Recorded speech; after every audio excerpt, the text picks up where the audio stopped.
It's Wednesday. Hi, everybody. Welcome to the Witches Movie Coven. Yep. Join us live. Go in the chat room, grab something to drink, grab some popcorn, grab your goat, and let's talk movies, shall we? We are going to talk about the Black Cauldron today, a Disney movie. But before we get there, we didn't do this last week so much. So why doesn't everybody check in and say what's going on? Who wants to start? Raise your hand.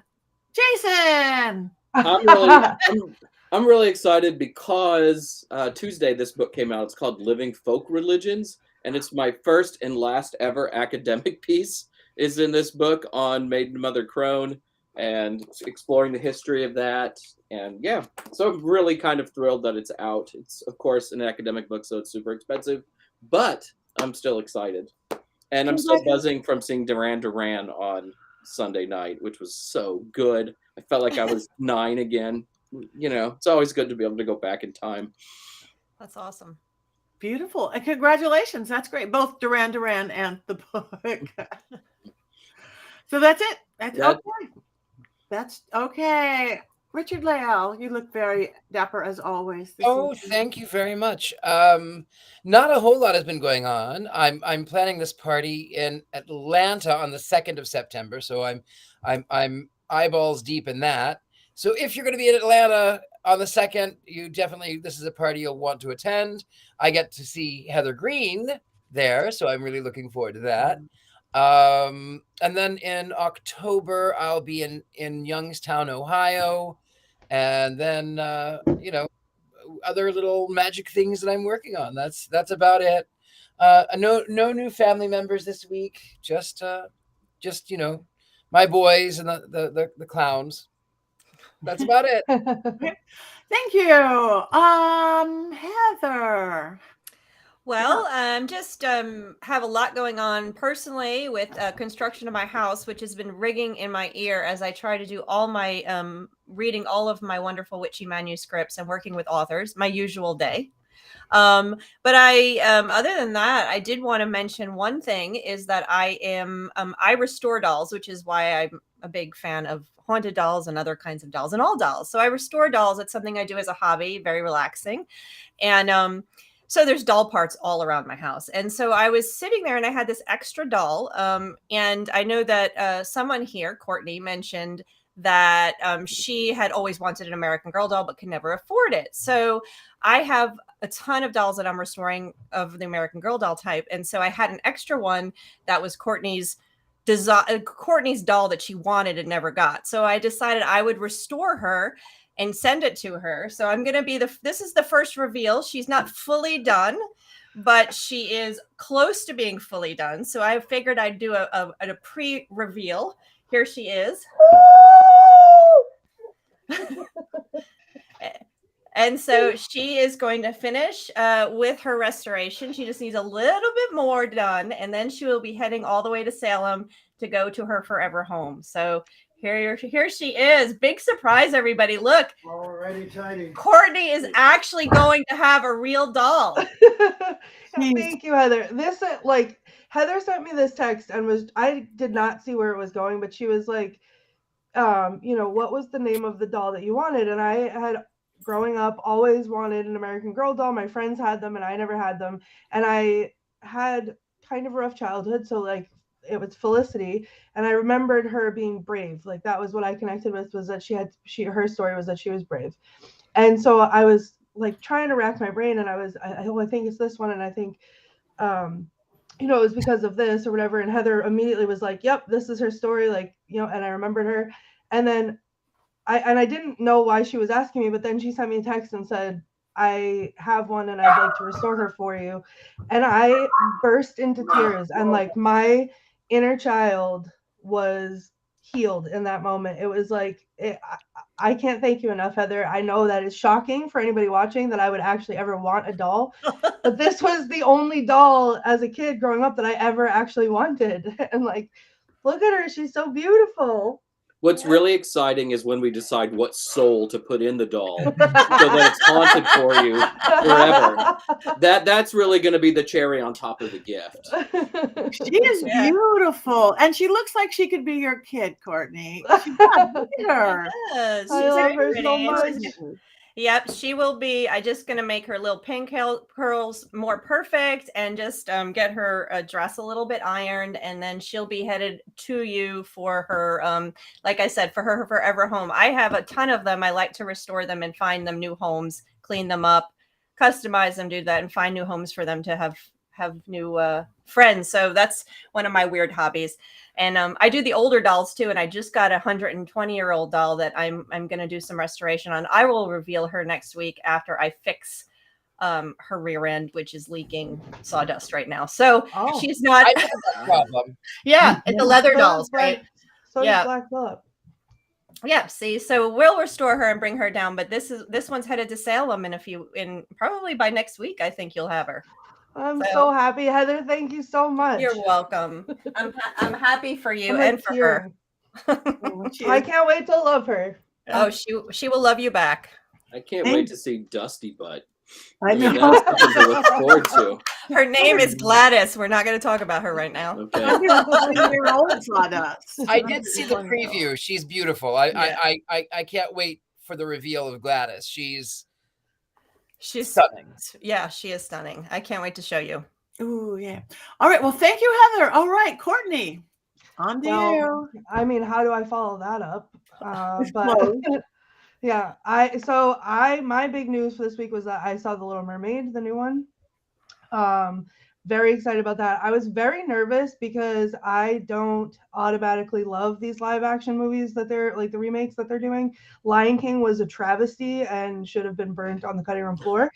As far as I'm concerned, I did love Aladdin, but I thought this movie was like so crucial to my childhood and I was so afraid. And for the entire movie, sobbed, like violently sobbed. There was not just like tears leaking out of my eyes. I was like, because it was so beautiful. It was so well done. The songs were beautiful. Ariel was beautiful. And it was absolute and utter perfection. And everyone that I've talked to that has seen it has said the same thing. So run, don't walk, and go see it. Thank you. And anything else new? Oh, yeah. I don't know if this is a little PG, but whoa.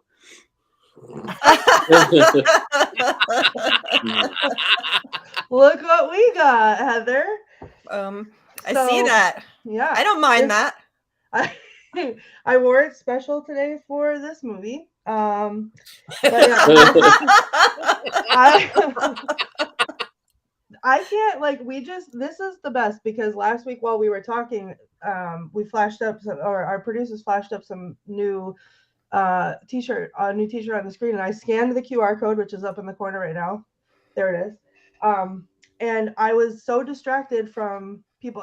People were talking to me. You guys were talking to me, and I wasn't paying attention because I was busy ordering these two t-shirts. So I also have this one. And it has the Witches Movie Coven on the back. So head over to Mystery Control and have no self-control like I do and order everything. So. Soon all of our movie reviews will just be on a shirt. I know. Like we won't have to do wands up. We'll just reveal what's on our shirt. Look, Tabitha bought one too. And speaking of Tabitha, we want to thank you for that lovely note that you gave us. It was really so heartwarming and so beautiful. And Heather Greene didn't mind it. No, I didn't. Yes. Thank you. Yeah. Thank you, Tabitha. That was beautiful. So thank you, Courtney. We love your outfit. You are the dresser of the group. I've had when in doubt, wear a merch. Yeah. I've had a good week. I just got back from Dallas, Texas, doing a 3-day thing at Miracles of Joy, which was great. But floods are following me around. I am not taking responsibility just because I called some water dragons, but day 2, all of a sudden their whole shop was flooded, which is happening to everywhere I go, but they'll get through it. But it was really fun. And I'm leaving for Ventura this weekend for Stefan Brigatti for a Pacific Coast Pacific Coast Paracon, all sorts of fun people. And then next week, Las Vegas. I'm going to be at the Halloween Emporium and Haunted Tea Room. My first time in a Hollywood Halloween Emporium Haunted Tea Room. So I'm on the road, and these, I might be able to take Black Phillip to Ventura with me to see how he does. I'm very excited. So that's it. Everything is good. So yeah, all sorts of great things. Mystery Control while you're there, buying Courtney's quotes everywhere. Check out my power panties. Check out my spellcaster. Check out all of our Witches Movie Coven stuff. So that's what we're doing. And we want to know what you guys are doing too. So put it in here. Just tell us. We like when you guys participate. All right. I guess we can get to the movie. Use code Patti, 25% off. That makes it, they're practically giving them away. And I was in such, don't be like me. I was in such a rush. I forgot. So I paid full price. And it was worth it. I also have to say, just really quick, Patti, your spellcaster line, I bought the rainbow. I think I've worn it on here before, but the rainbow witch hoodie. And it is still hands down, as you can see, I own a lot of them. Hands down my favorite hoodie that I've bought from Mystery Control. It's so comfy. Thank you. Yes, Mystery beautiful things. We want to thank our producer Christine, who's really good at getting this all figured out, and Rob. So, oh wow, was that a music? Did that come in? Was that one of you, or was that like sound effects from the heavens? That was me kicking my desk. I'm sorry. It came on. It was power panties with a boom. It was not a doll. Not a doll wants some power panties. I guess that is good. He did just wink at me. I always stare at Not a Doll. It's just hypnotic. It is. It is. And Not a Doll moves. Yeah. Oh wait. Jason. Oh wait. Colin. Jason broke Not a Doll, so Not a Doll doesn't like him. Oh. All right, Colin. We're working on that. I just see Colin said he tried to order. They tried to order Patti's power patties. They don't ship internationally yet. We're working on that. We are, because I want everybody to have whatever of our Mystery Control stuff to do it. So we're hearing you. So all right, let's movies. Witches talking about movies and witches in movies. The Black Cauldron. It was my first time watching, and I'm not going to start. Who wants to start? I'll start. It was 1985. And I kept expecting Doc Brown to show up and take us back to 1955 so that Walt Disney and tell him, don't make this movie. Don't make this movie. But of course, Doc Brown never showed up. And 1986 happened and 1987 happened. And, however many years later, we're here discussing this wonderful film that, that's about it. That's what I'm going to say right now. I'm not going to go much further right now. Okay. Well, Heather, do you want to give us the book talk on it from your beautiful book? Do you have things to say about the film itself before we say how much we loved or didn't love it? Yeah, there's a couple of things you can say about this film that are important. So this, in terms of witch films, was made during a period of time when we weren't in a witch film era. So it was after that. Most of the films that contain magic or adjacent type of witchy characters even were high fantasy. So during this period of time, think of Dark Crystal, think of Conan the Barbarian, even cartoon shows like Smurfs and what's the other one? Skeletor, He-Man. So this really is a period of time where we see a lot of this, what we call high fantasy or this medieval based fantasy in live action and stuff. That's where we're seeing most of the witches. So this fits into what was being offered at the time in terms of magical films. Okay. That's number one. Number two, and most of the witches are very typical as they are in this one. The other important part of this is how it fits into Disney's history, because it's a really interesting film in that it was, so from the late 60s into the 70s, Disney was falling apart. They even threatened to take over it by the late 70s. There was there was talks of takeovers. It was doing so poorly. Walt died in 66. Roy Disney died in 71, I believe. And it just was faltering. And it was going between new animators who were coming on board wanting to do fresh stuff that kind of harkened back to the old days when they were successful. And then the old guys who just kept repeating and repeating and repeating and weren't really moving with the times. Because as we all know, the 70s was a big changing period for our country and entertainment. So Disney was really struggling to find itself. There was a lot of bad movies or just okay movies, both live action and animated during the 70s. Rescuers, which I enjoyed, but it's not something you're going to write home about. And things like The Cat from Outer Space was a live action. Witch Mountain. Escape from Witch Mountain is another one. There's a lot of them you can name. You go, oh yeah, I remember that. We talked about Bed Knobs and Broomsticks, another one from that era that just fell short. So Disney was really struggling. So by the early 80s, they hired Eisner, someone else, to come over and turn the company around. So he does. Now, what does he do though? He says, okay, we've got this movie and Black Cauldron and The Great Mouse Detective. It says, let's finish those up, get them out and be done with them. So these were holdovers from the older period, from the period they were struggling with. Eisner was aiming the company quickly in different ways, eventually leading to 1989 when the original Little Mermaid came out and the company found its feet again. So this was one of the last ones from the difficult period. I called it the dark ages of Disney when I was doing my dissertation. It's funny. So they tried to bring it back holograph. It didn't work. They used the multi-plane camera for the first time. I just found some notes. Tim Burton said this is the movie that made him get out of animation. He did not want to do animation after he saw this film. Tons of people left. They joked about it. I mean, it was a massive disaster. And sometimes they say that it almost killed Disney. It almost destroyed the company. So that's my little talk. And I could talk about this for hours because it's so interesting what happened to Disney in during this time, but whatever. What I find fascinating here, Heather, is that this film cost at a time, because they used animation via computer was so expensive in those days. And they did it for the Cauldron and for the Magic and for the Bubbles. And it was computer animated. It was very expensive. This film cost $20-some million. 25, yeah. $25 million, and it only made like $22 million. Ironically, the Care Bears movie cost $2 million the same year. It cost $2 million to make and made $20 million. So one of the saddest things about this, though, is that this is based on a real property, not on a fairy tale. This is Lloyd Aexander's Pride and Chronicles. There are 5 of those books. I grew up reading those books in junior high school. They won Newbery Awards. They were quite acclaimed. And for any pagans out there, they're based on the Mabinogion, Welsh mythology, or the Mabinogi, as Dave the Bard just told me is the correct pronunciation. But so there's like this really kind of great pagan history to these, and they botched the whole story. This is a combination of the Book of Three and the book called The Black Cauldron.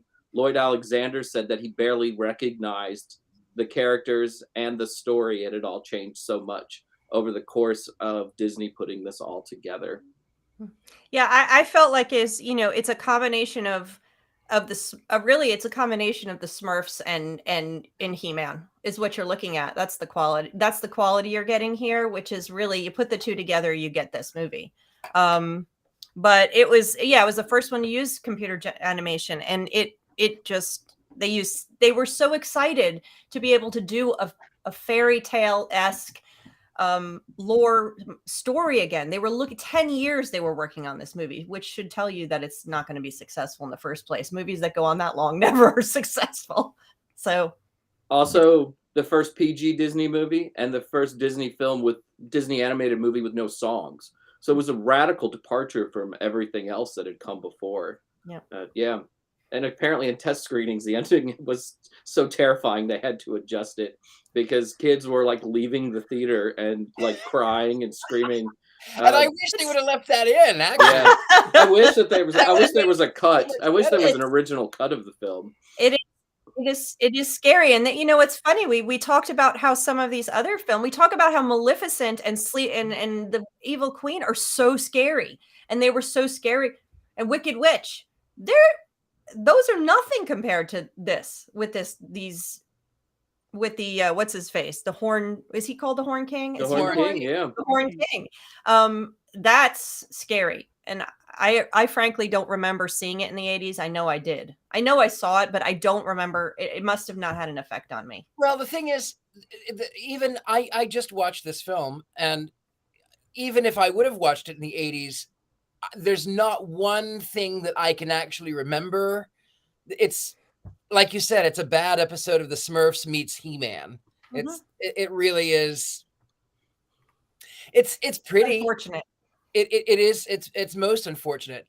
One of the things though that I will tell you that I couldn't stand, that it was what's his name? Gurgi. I kept wanting him to say, "My precious." Yeah. The character of Gollum was based on Gurgi, and Andy Serkis has said that he was inspired by the Black Cauldron's Gurgi.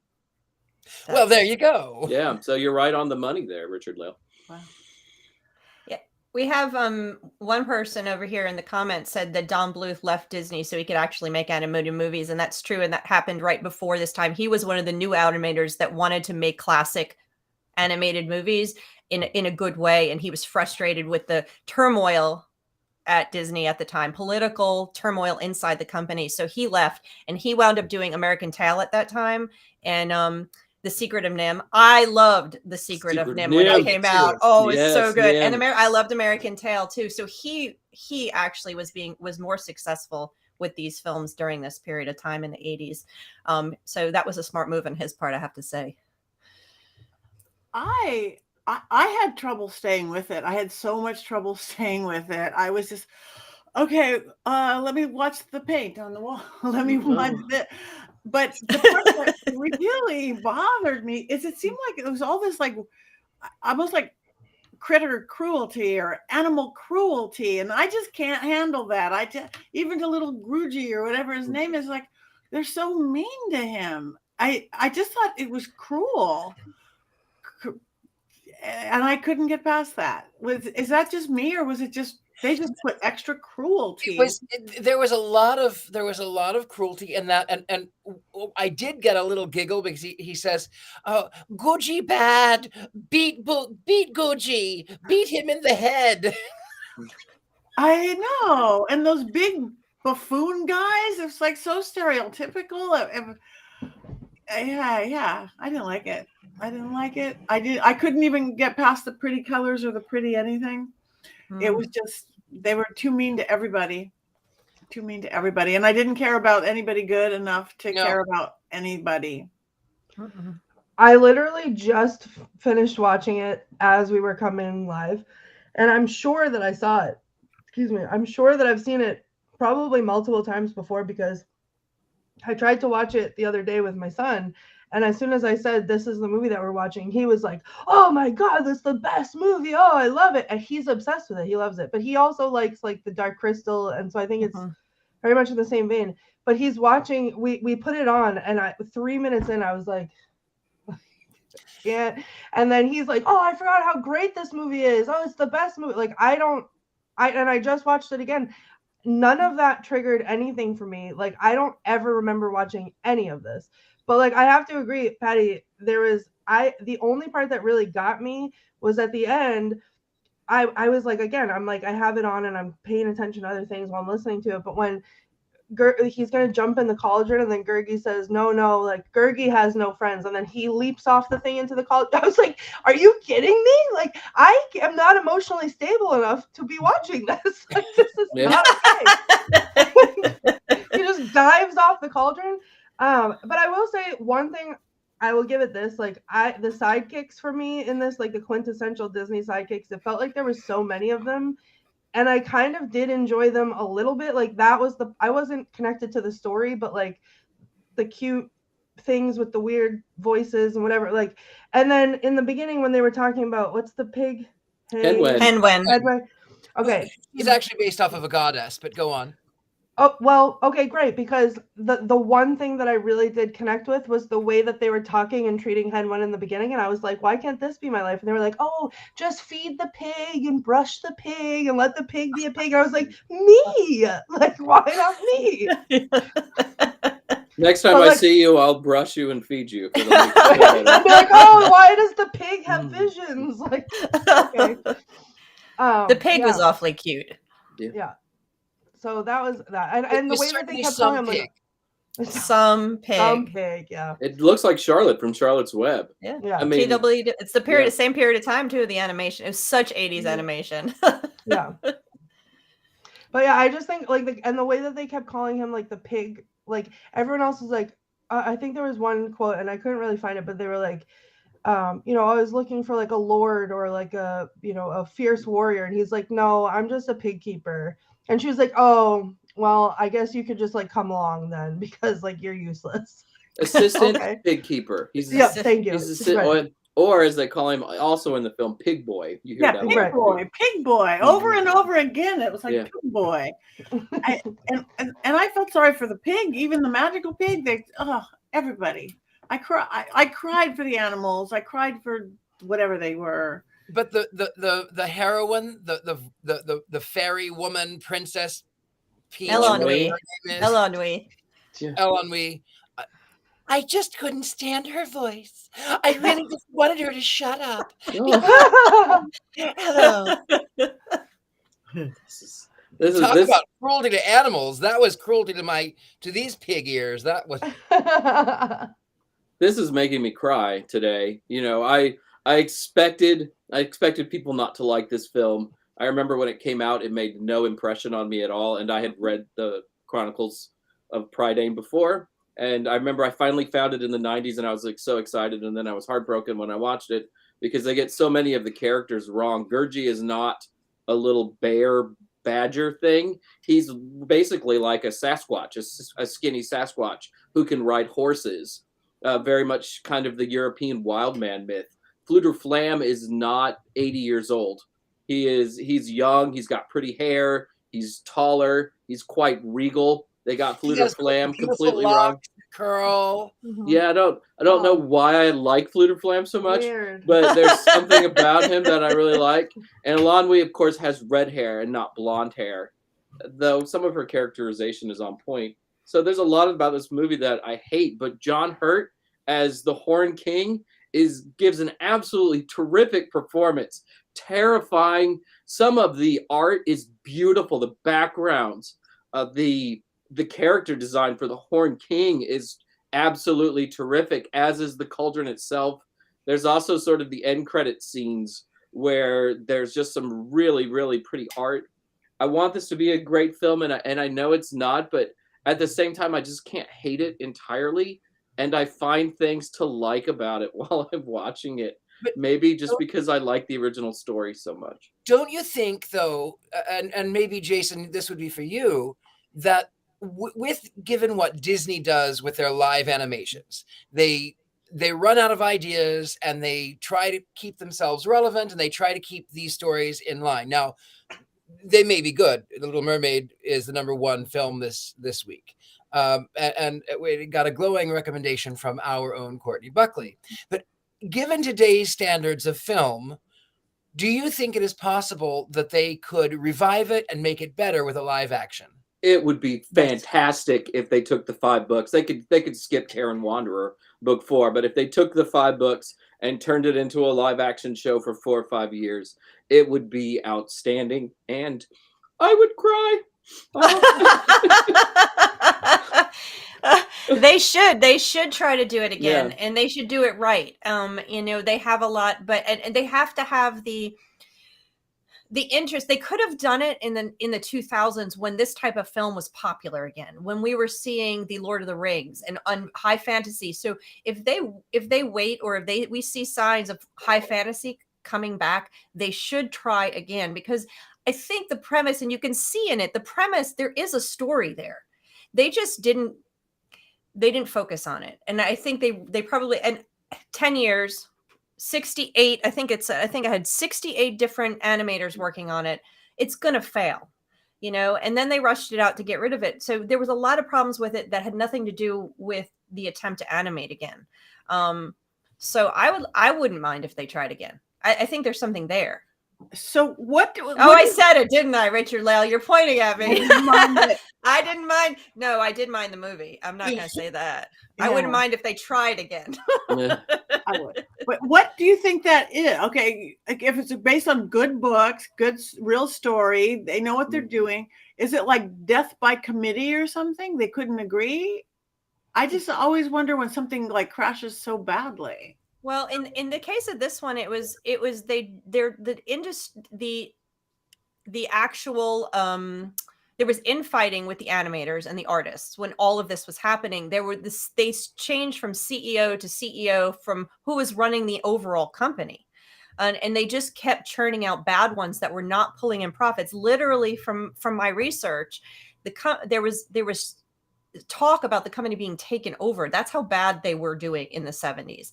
So, I think the problem was more of the fight over the creativity of, are we going to go back and do the old stuff? Do we want to do new stuff? Are we going to bring back this? What are we going to bring back? And, so you had these new animators and then these older guys called what are they called? The 9 old men who were around forever. They're aging, not in touch with the times, wanting to keep doing the same old thing. And then you have the newer ones wanting to innovate, but try to, so I think it just was a mess. It was just a mess of a period of time. So unfortunately, this was a victim of that. So I think it would be great for them to try again. I think there's story there, definitely. It just doesn't hit the Disney formula either. I mean, if you look at Disney's formula, this is not the right movie for that formula. And they were really focused on the formula for a very long time. And to do such a thing, which was such a radical departure, I think it was always going to fail. It was just set up that way. One thing I have to say that they did do right, and maybe you guys will agree with me, maybe you won't, but in the very beginning of the movie, Black Phillip made an appearance. That is the true. Goat is good. Yeah. And they called him the Horn God. And he was angry. He was angry. He was.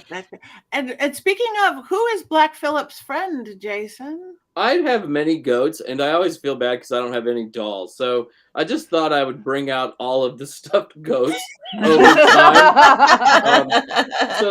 This is my mini goat, and he's very cute, and he's just hanging out with Black Phillip. I see another one behind you. Yeah, there's a little baby goat. Another one behind me.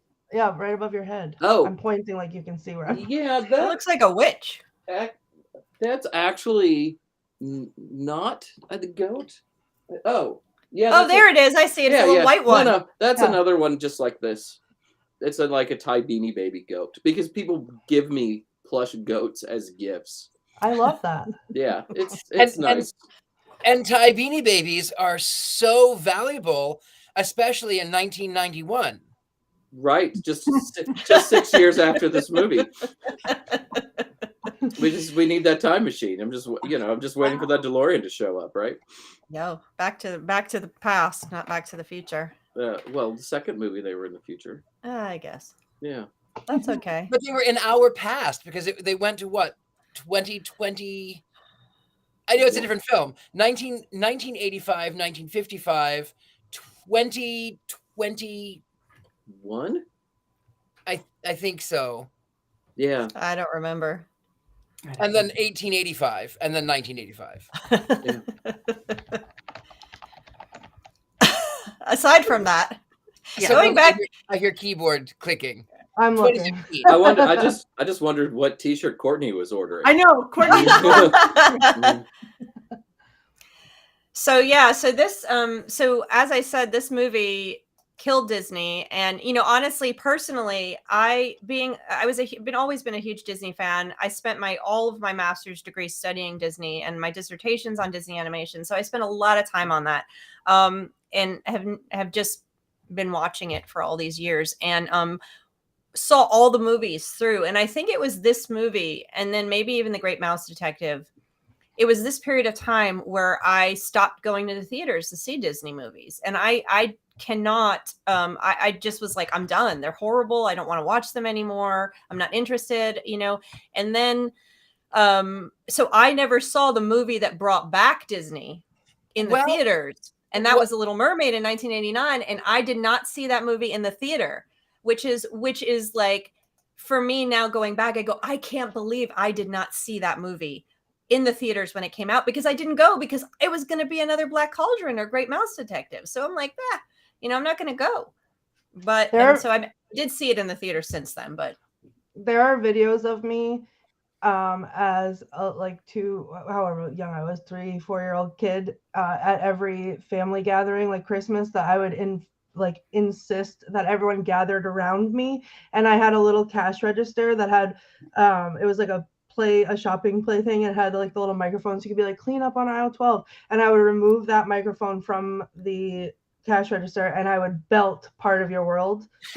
very very seriously though, like I was like in it, like it was a performance. It was not just and there's videos of that, and everybody had to clap or else I'd do it again. So as much as I am not a fan of Disney, I have a little dark secret. You have a Black Cauldron? I do have a Black Cauldron, but in 1989, I was obsessed with The Little Mermaid, and I wanted to be the Little Mermaid, and I was in love with Prince Eric. Yeah. Prince Eric. I was in love with Prince Eric. I was in love with him. He was so beautiful with his dark hair and the blue eyes. Oh, he was beautiful. I was just in love, and I was strangely fascinated by the Sea Witch, which I know this is not the film that we're talking about, but that is the film that succeeded and brought Disney back from disaster. And I think the key thing to that is what someone said. I think it was Jason that said it earlier, was that this Black Cauldron had no music. Now, Walt Disney loved putting music. That was one of the things that got him going with the silly symphonies and doing animation to music. That's was part of his shtick. And there isn't a lot of music, but music is important in a lot of the older films. This one had no music that is notable of any kind. And so when they redid it, when Eisner turned the boat around and started facing the ship in this direction, they not only brought music back, but they made it, and they brought in Howard and Ashman, or Menken and Ashman, and then several others, and they brought them in. And as soon as I realized that, so now they were combining Disney with Broadway, and my two worlds were coming together, and I was like, this is all I need. I was so excited. And I was in after that and saw all the preceding ones in the theater, of course. There's an alternate universe though, where the Black Cauldron has music and songs like Not Just an Assistant Pig Keeper, and I would love it. I'm Making an Army of the Dead, and Rumblings and Grumblings when you're introduced to Gurgi. And I would really like to see that. I think that would be fantastic to turn it into a Broadway musical, Jason. I think you're onto something. Yes, I would see it. And I just want to say, because it just died 2 days ago, speaking of music and beautiful music in Disney films and things, my friend Milt Larson just died 2 days ago. He was the starter of the Magic Castle, and he had the Variety Arts Center. I've worked with him since I don't even think I was 21 years old. And he wrote things with Richard Sherman from like Chitty Chitty Bang Bang and Mary Poppins and all that. I mean, he made a nice old 92. He was at the club till late the night before. He died in his sleep. So he did it all right. But I'm going to miss that guy. I've known him my entire adult life. So goodbye, Milt. Bye, Milt Larson. Speaking of magic and Milt Larson, magic in this film. There was a certain amount of magic, and I like Henwen.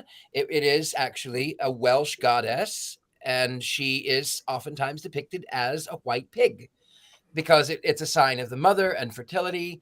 And the witches, by the way, were hilarious. I loved them. They were great.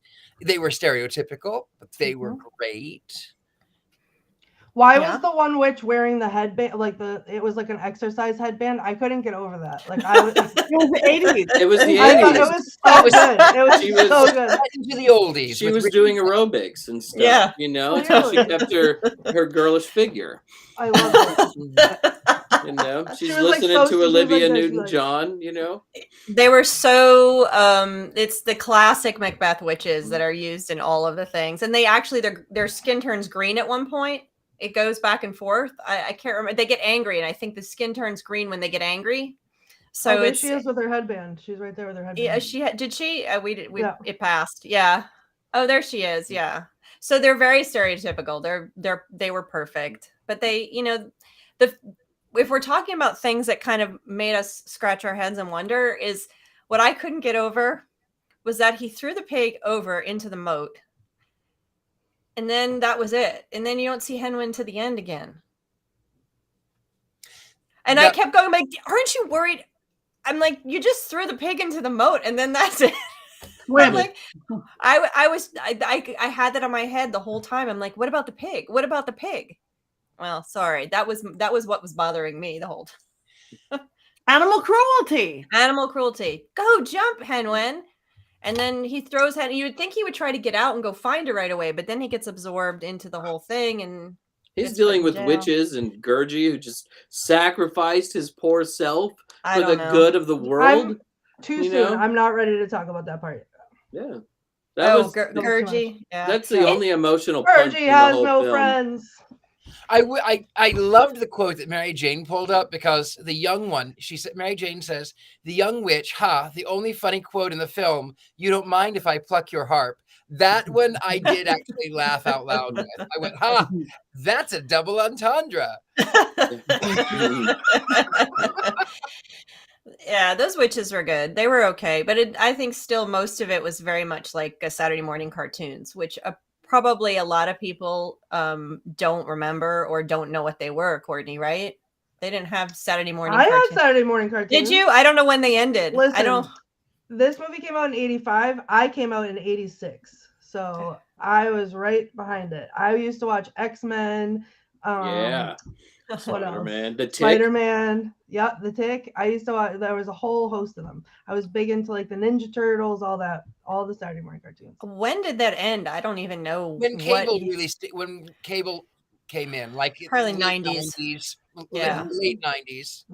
Okay. Well, that was a big thing. I mean, an hour and a half with the Smurfs. And the whole time that's all I could see was this is definitely him in on the Smurfs. But you know, I actually loved the Smurfs. I did. I loved the Smurfs, but they were the Smurfs and Gargamel and Azrael. The animation in this is a lot better than those cartoons. I mean, because I still watch some of those cartoons, and this animation is fluid. If you ever watch the original He-Man show, and if you look closely behind me, you can probably see a display of He-Man stuff with the wide-angled stuff.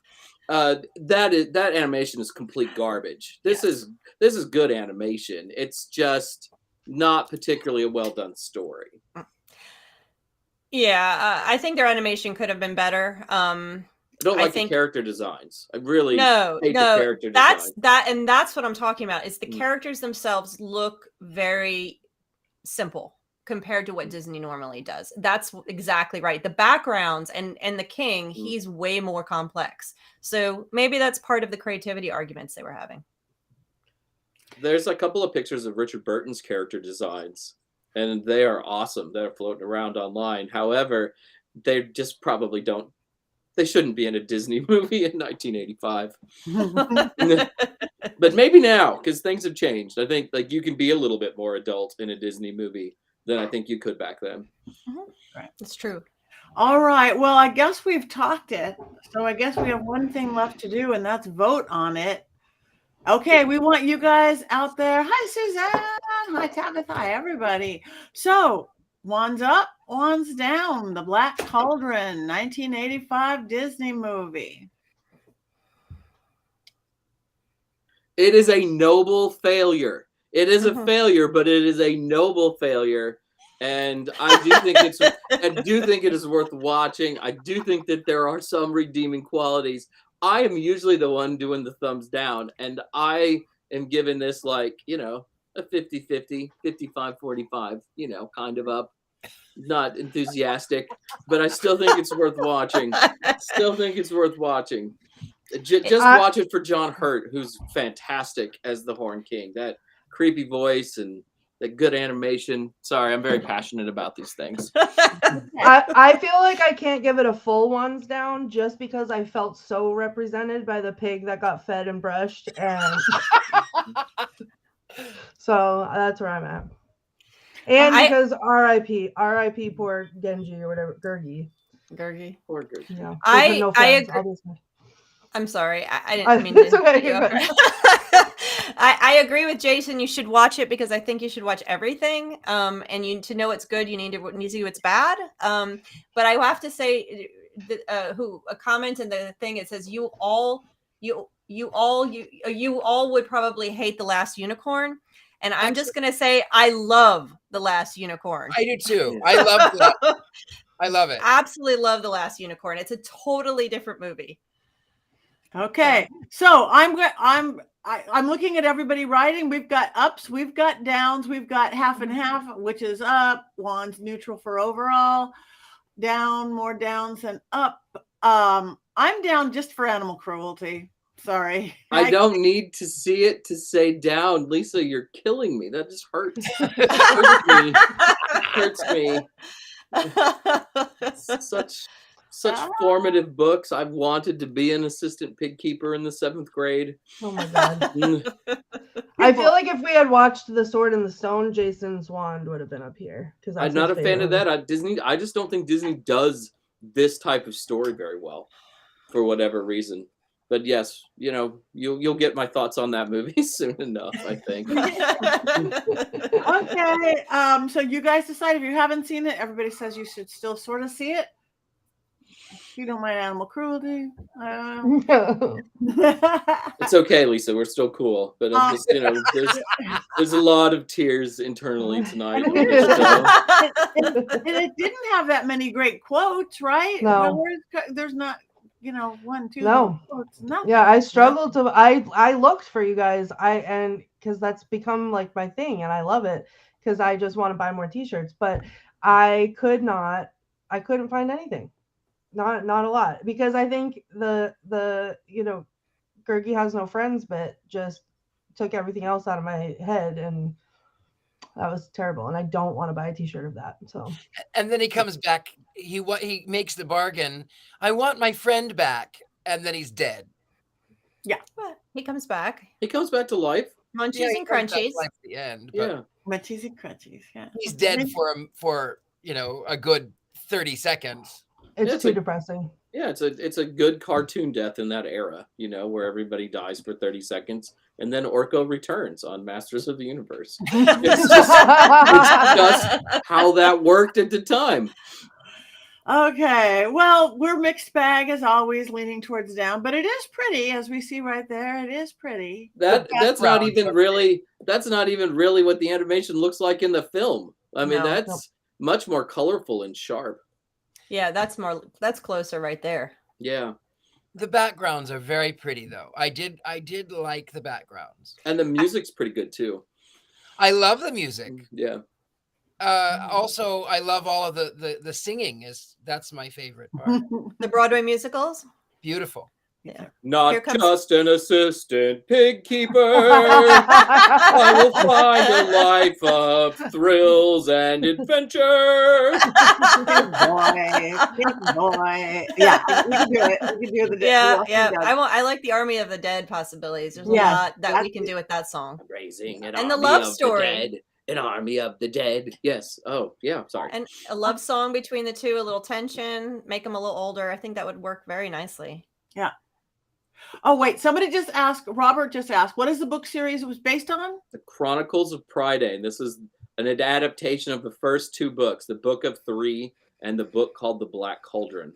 Also, make sure to read The Castle of Lear and The Final Battle and even Terran Wanderer. I love all of them so much. Okay. And the books were based on Welsh mythology. Yeah. Yeah. All right. Well, thank you. Cool. I don't know what we want to do next week.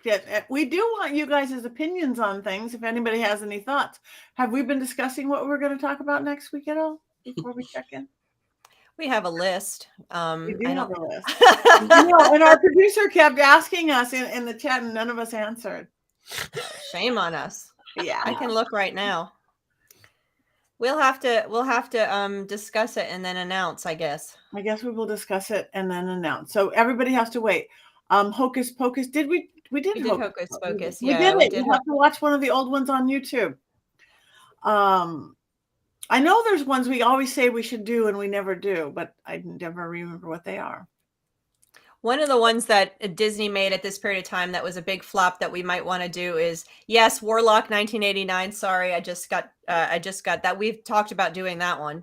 But it was something Wicked This Way Comes was one of their live actions that was made around, I think it was 82 maybe. That's another one we could do.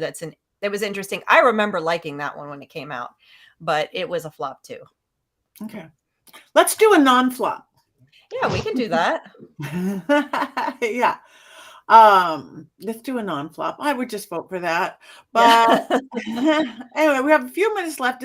We kind of already checked in, but does anybody have anything coming up that they want to do or say? I will be in Orlando next weekend for Summer Magic Fest, which is a new indoor pagan magical gathering, like a mile from the airport in Orlando, which is pretty exciting. So really thrilled to be going to that. I'm a fill-in for Ivo Dominguez Jr., who recently had a heart attack. I love you, Ivo, because he's like one of the best people I've ever met. So I'm going to try to do as well as he can, which is not possible, but still fun to be out on the road doing pagan stuff, talking about things that aren't bad movies. Yeah, and there's lots of different things coming up. I'm doing Witches Fest, I think, but I'm not going to New York because there's online stuff and other stuff. Got that one coming up, and I'm not even sure when that is. It's in July. I forgot to mention, you guys will be very proud of me. I've finally started sleeping with the lights off again. Bravo! Yay! Bravo! That's awesome. Only took 5 weeks, so I feel like that was fine. And in the spirit of that, after we get off here at 10:30 Eastern, I'm going to be going back to streaming my favorite ghost hunting game. A friend of mine who's never played it before is going to play with me. So I'll be streaming on Twitch.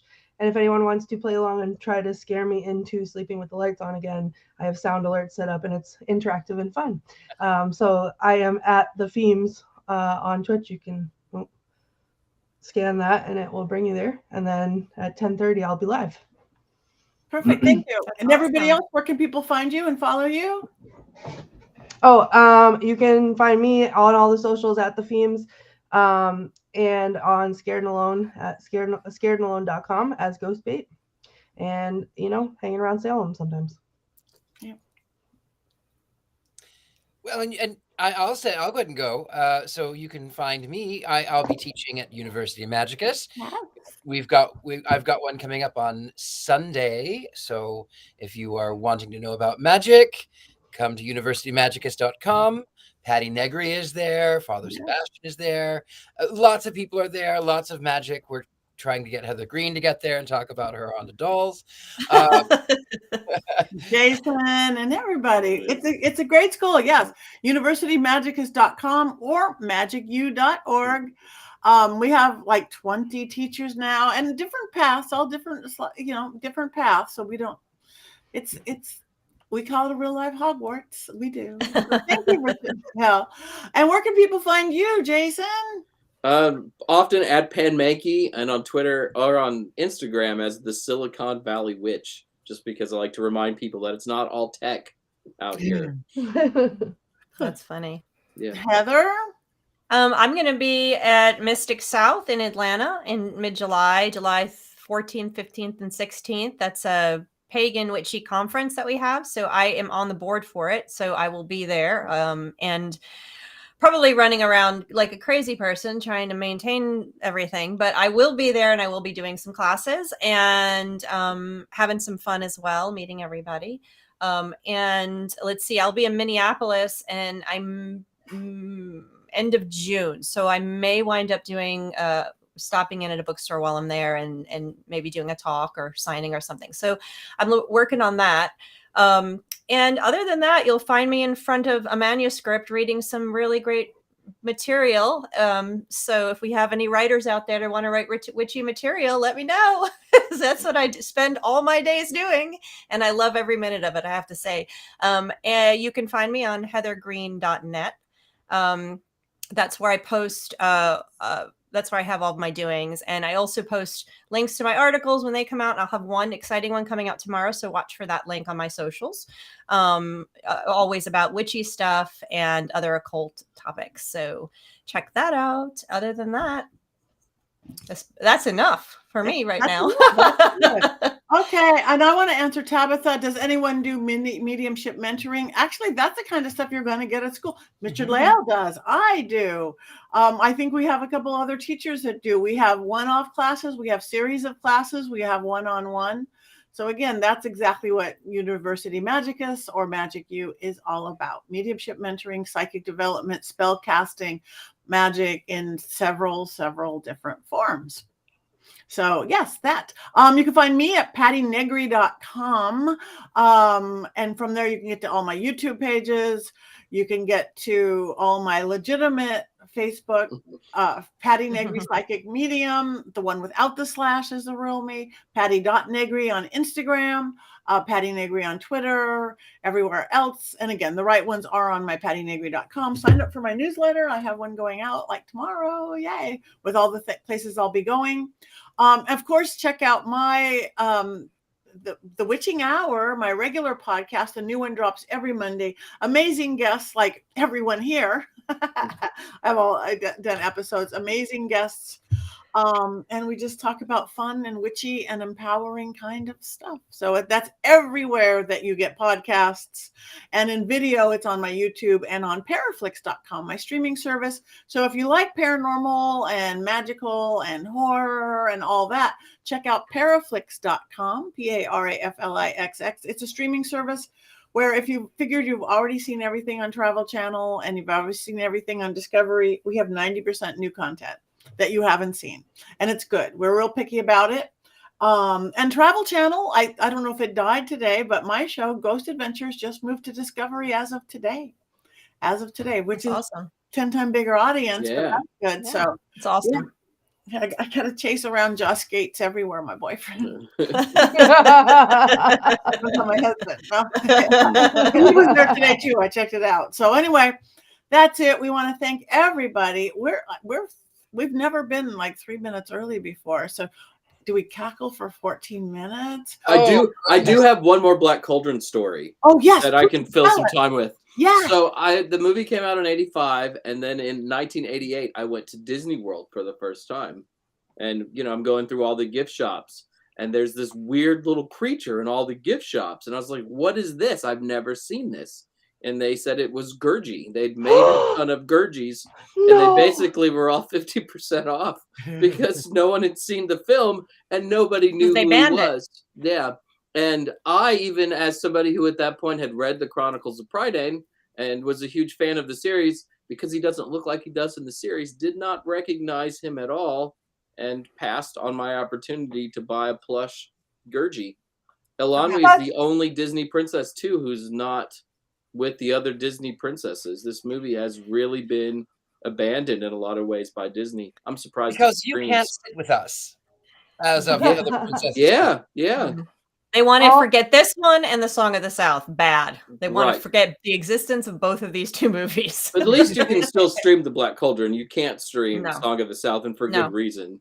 Yeah. For that, yes. All I want in my life now is a plush Gurgi so I can be his only friend. They are available. You can find them. Can you? eBay. Probably, if they were half price and not made, they're probably like collectors now for her. They seem to have made a lot, though. Like they had made a big mistake. She's shopping. Courtney shops during the podcast. I found him. Yeah. But what is he supposed to be? He's not supposed to be like a Sasquatch. I mean, he looks like a dog. He looks like a dog. I thought he was a Shih Tzu. Yeah. Yeah, that's not what he is in the books. Like the book's totally different. If you can Google Gurgi and see pictures of what he's supposed to look like. I don't know what he is. That? You can order him on Walmart. Ooh. It's like a Beanie Baby one. Yeah. Well, maybe there's a little audience for him after all. Actually, there some people who have watched this film are absolutely fanatic about it, and they go in and they collect. There is a Funko Pop of Gorgie, whatever. There was a breakfast cereal that had him. There was a lot of these little one-off toys. So now they're there. It actually has a following. Why does it have a following? I don't know, but it has a following. Well, to save the animal from animal cruelty. Yeah, throwing the pig into the moat. The pig was fine at the end. The pig was fine. I was concerned. There were no ham sandwiches eaten at the end of the film. The pig was fine. No, they didn't suffer. He didn't torture. So you made it through life. You didn't mean you weren't mistreated. After being thrown in the moat, the pig better have had a lot of food and a lot of brushing, because that's all it's good for. Pig boy was not good. My desperate bid to waste time has proven effective. It is now 7. So we have one more thing. We want to thank everybody. We want to thank you for your comments, whether we pull them out there, we watch them, we love them. We thank you. Come back next week, and it's a secret what we're going to do. We don't know what we're going to do. We want to thank our producers, Rob Cohen and Christine Roth, and Co-Conspiracy. And remember to go shop for everything at mysterycontrol.com, from the panties on up to blankets and everything else. So, all right, one more thing to do. It's 7:00. Witches go.